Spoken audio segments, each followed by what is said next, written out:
Bienvenue dans Le Monde selon l'IFRI, un podcast de l'Institut français des relations internationales. Je suis Marc Ecker, directeur exécutif de l'IFRI et rédacteur en chef de la revue Politique étrangère.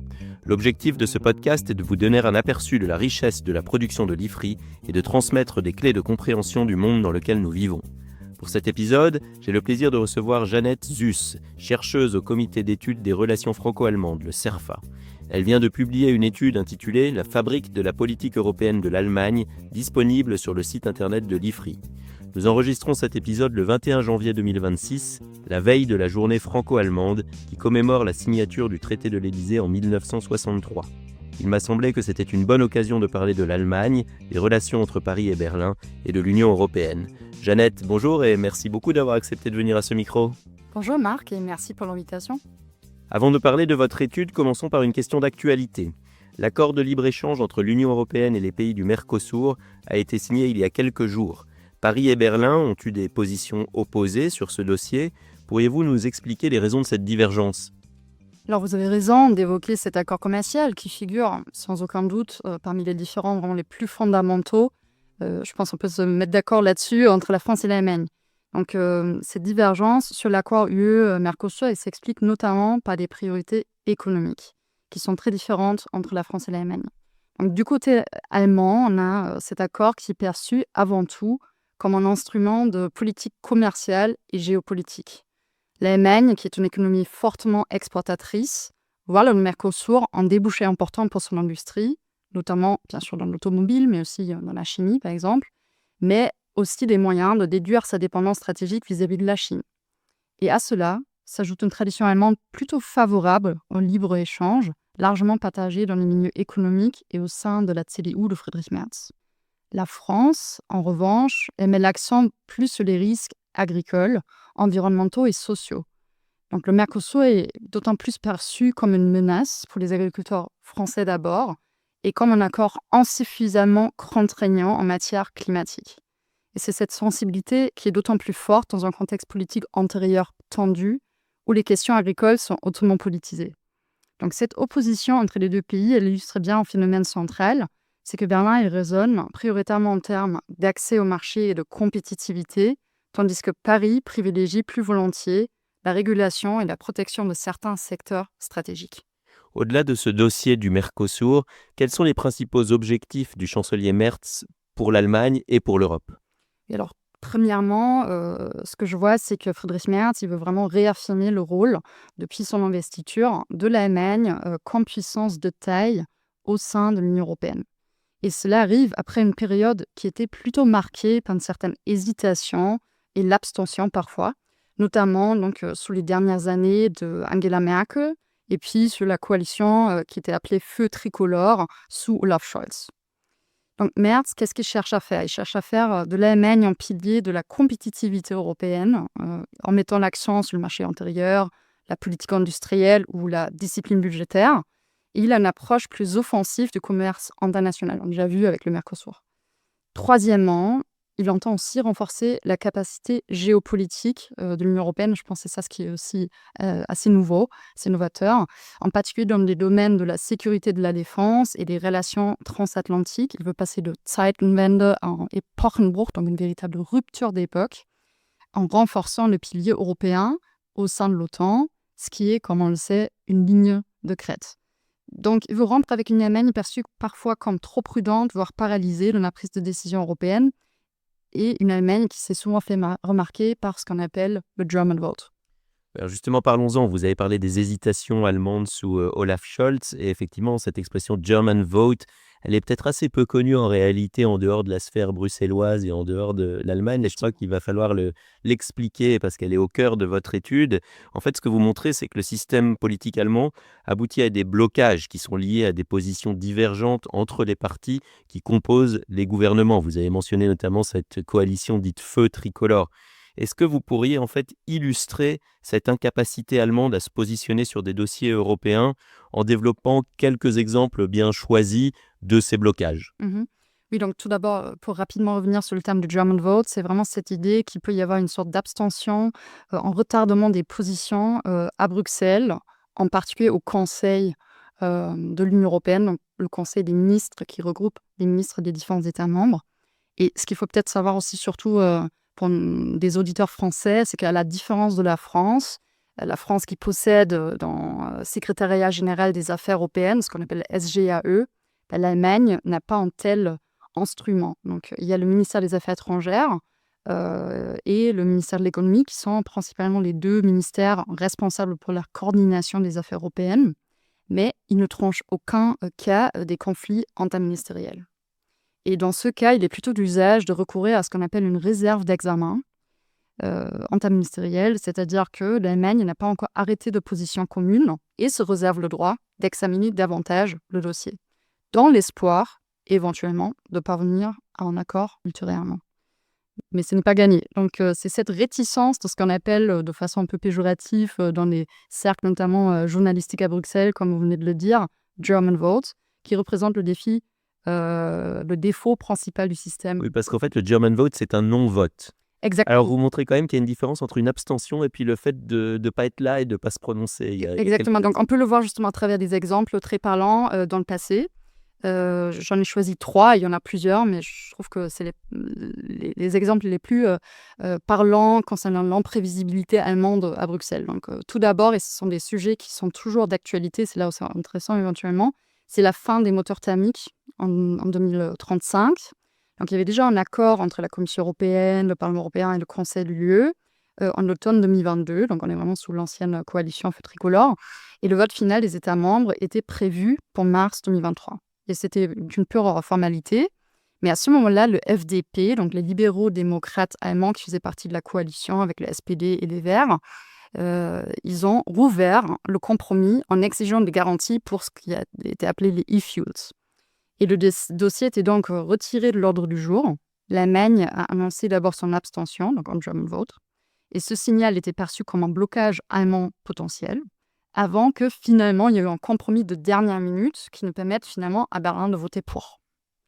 Le deuxième exemple, c'est la directive européenne sur le devoir de vigilance dans les chaînes d'approvisionnement, un autre sujet qui est toujours d'actualité. Et après donc 3 ans de négociations, et malgré un accord préalable, c'est encore le Parti libéral-démocrate allemand, le FDP, qui opère en revirement assez tardif, en début de l'année 2024, ce qui a provoqué plusieurs reports de vote au Conseil avant l'adoption de la directive en mars 2024.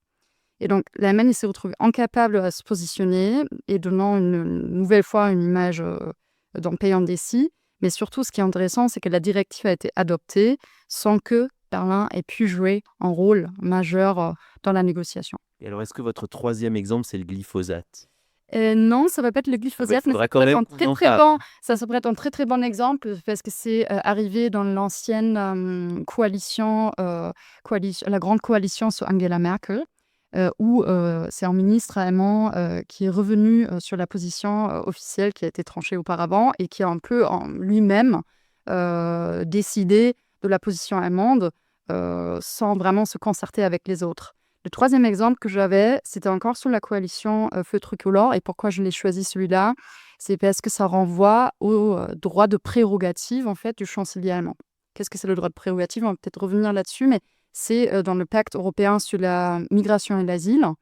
Et là, on s'attendait également en German vote en 2023, parce que c'était cette fois-ci les Verts qui n'étaient pas d'accord avec ce qu'on appelle la directive de crise au sein de ce pacte sur l'immigration et l'asile.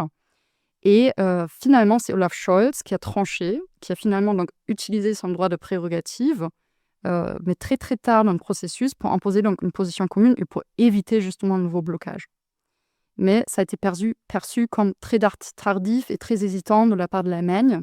Donc encore une autre illustration des 50 facettes du German vote. Entrons maintenant dans les coulisses de la politique européenne de l'Allemagne. La coordination de cette politique repose sur 3 principes que vous développez dans votre étude. La direction par le chancelier, l'autonomie des départements ministériels et la collégialité. Est-ce que vous pourriez, s'il vous plaît, nous expliquer brièvement ces 3 principes ? Oui, donc je pense que tout d'abord, il convient de rappeler que le fonctionnement politique allemand, il repose historiquement vraiment sur l'idée du partage de pouvoir plutôt que sur sa concentration. Donc cela tient évidemment à plusieurs facteurs. Il y a le fédéralisme. Donc là aussi, l'Allemagne est bien sûr très différente, par exemple, par rapport à la France. Il y a le rôle central du Parlement au sein du système politique allemand, le Bundestag, qui a un rôle majeur au sein du système, et surtout la nécessité de gouverner par des coalitions. Donc là, on a une coalition CDU-CSU avec le SPD, donc on va dire 2 partis et demi, si vous voulez. Mais avant, on était vraiment à 3 partis, donc ça n'a pas facilité les choses. Mais il y a quand même, pour organiser la gouvernance en Allemagne, il y a 3 grands principes qui structurent donc l'action du gouvernement, vous les avez déjà mentionnés. Et donc, c'est ce principe de direction par le chancelier qui lui donne théoriquement le dernier mot. Mais il faut relativiser un peu, il peut l'utiliser certes, mais il faut qu'il l'utilise avec prudence pour ne pas fragiliser sa coalition en long terme. Et c'est pour ça que, par exemple, Olaf Scholz l'a fait vraiment dans des situations urgentes et exceptionnelles. Et ensuite, le principe d'autonomie des ministères, qui est fondamental en pratique. On parlait par rapport au glyphosate, mais là, ça a été plutôt détourné. Donc, en soi, on peut dire que chaque ministre et donc chaque parti qui conduit le ministère, il conduit en quelque sorte sa propre politique. Enfin, le principe de collégialité, qui est incarné par le Conseil des ministres, qu'on appelle Kabinett en Allemagne, et qui est donc censé assurer une cohérence de l'ensemble de la politique de l'Allemagne. Mais dans les faits, ce qu'on peut donc constater, c'est que c'est le principe surtout de l'autonomie ministérielle qui domine parmi ces principes, contrairement à la France.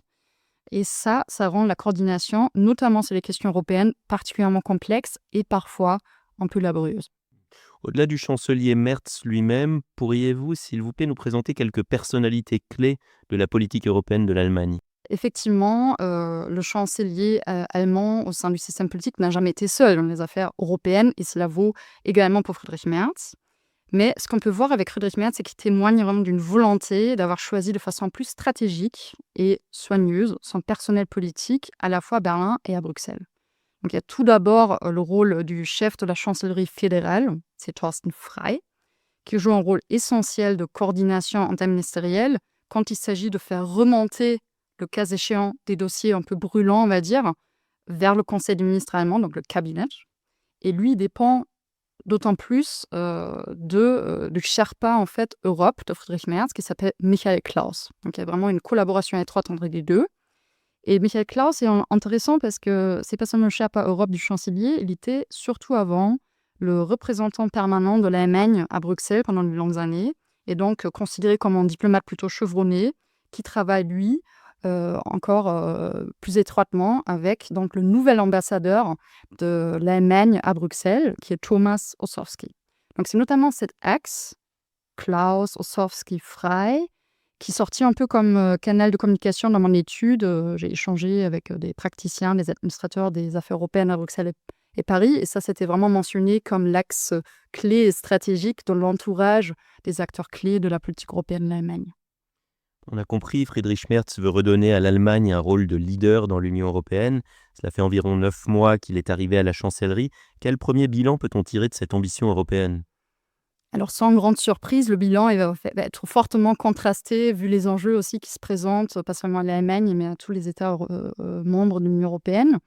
Mais je dirais que globalement, c'est un bilan plus dynamique sous la période précédente. Donc, par rapport aux points positifs, on peut définitivement voir un temps plus clair, plus affirmé sur le leadership européen.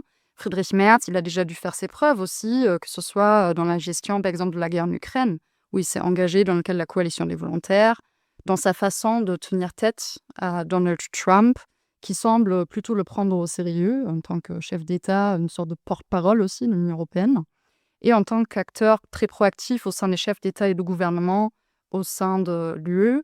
Et on le voit à travers ces relations un peu plus structurées, je dirais, mais à des géométries variables, avec des partenariats donc multiples, comme des formats minilatéraux tels le triangle de Weimar, Weimar Plus, ou bien sûr la concertation franco-allemande. Mais dans les limites de ce qui reste encore à voir, bien sûr, l'Allemagne reste en quelque sorte l'Allemagne. Donc il y a une persistance des réflexes ministériels, donc ce principe d'autonomie ministérielle auquel Merz se heurte. Peut-être aussi parfois, il se heurte certainement aussi à sa propre coalition de temps en temps. Il y a encore une certaine cacophonie de voix aussi qui est palpable quand on demande les diplomates à Bruxelles. C'est quoi la position allemande ? Mais il n'y a plus de ce qu'on appelait le German vote, comme dans la coalition précédente, parce que Friedrich Merz, il essaye vraiment d'impliquer aussi beaucoup plus la chancellerie et aligner la chancellerie avec le ministère des Affaires étrangères. Mais pour l'instant, moi, j'aimerais bien aussi voir une initiative majeure franco-allemande, parce que pour l'instant, elle n'a pas encore vu le jour. On est à un jour de la journée franco-allemande, donc c'est vrai qu'on attend encore une grande réponse franco-allemande face aux enjeux qui se présentent pour l'Union européenne. Peut-être qu'il y aura des annonces demain, sait-on jamais. J'aimerais quand même revenir au début de notre podcast et sur le Mercosur et lier cette question à celle que je viens de vous poser. Est-ce que la signature de cet accord a été présentée comme une victoire de l'Allemagne, et notamment face à Paris? Alors c'est vrai que c'est un des différends majeurs entre les 2 pays et quand on regarde, sur quel sujet l'Allemagne a pu s'imposer, le Mercosur en fait partie effectivement. En même temps, Merz, il a, aussi, il n'a pas réussi à s'imposer sur tous les sujets. Par exemple, il y a eu des conseils, européens à Bruxelles où il s'agissait, de mobiliser les gels, russes, qui étaient, gelés par la Belgique, et là, il n'a pas su, s'imposer. Donc c'était, une ligne de crête. L'Allemagne a essayé de convaincre, la France, tout en concédant aussi aux exigences formulées, par Paris. Donc je dirais que c'est pas non plus, ni noir ni blanc. L'Allemagne a essayé de tendre la main vis-à-vis de la France, mais, a peut-être sous-estimé aussi les enjeux qui se présentaient pour la France, à l'intérieur du pays, au niveau, domestique. Dans quelle mesure le fait que la présidente de la Commission européenne, Ursula von der Leyen, soit elle-même allemande d'une part, mais qu'elle appartienne en plus à la même famille politique que Friedrich Merz, peut-elle aider l'Allemagne à retrouver ce rôle de leader sur la scène européenne? Et de manière peut-être plus individuelle, quelle est la nature des relations entre ces deux personnalités? Oui, donc c'est une question intéressante parce qu'effectivement, Ursula von der Leyen, elle est allemande, elle fait partie de la même famille politique.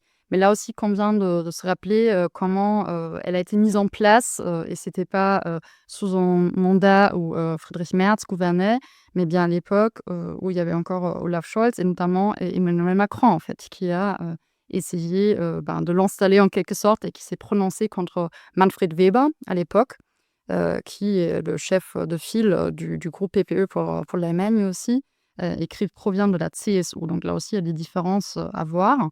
Donc ce qu'on peut voir, c'est qu'elle affiche souvent des similitudes plutôt avec les positions françaises, en fait, notamment, par rapport à ce terme de l'autonomie stratégique, même si le gouvernement, allemand a accouché de ce concept de plus en plus et parle même maintenant, ouvertement aussi de souveraineté européenne, ce qui n'allait pas de soi, à l'époque.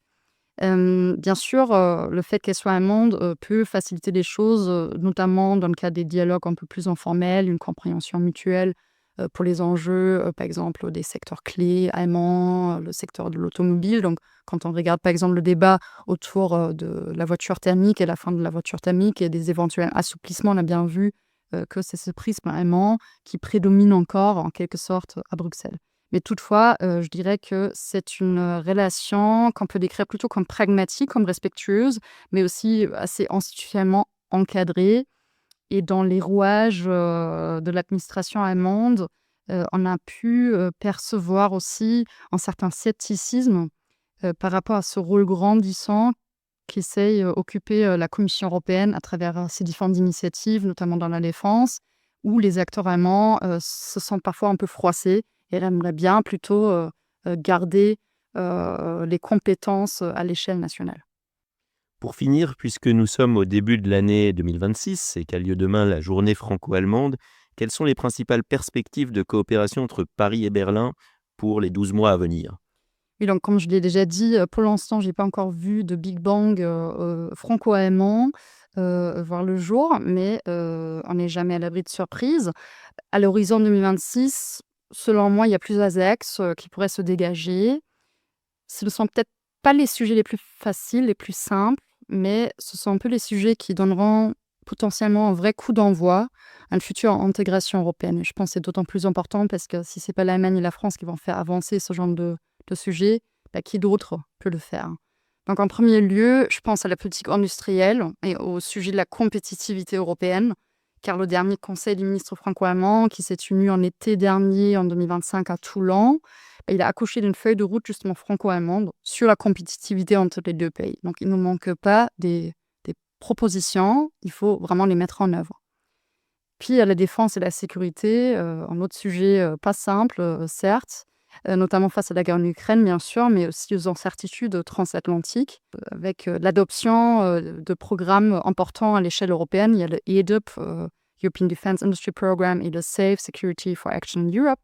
On a bien vu que la Commission européenne, elle a présenté vraiment des nouveaux programmes de l'Union européenne, et c'est la France et l'Allemagne qui en fait un grand pas l'un vers l'autre.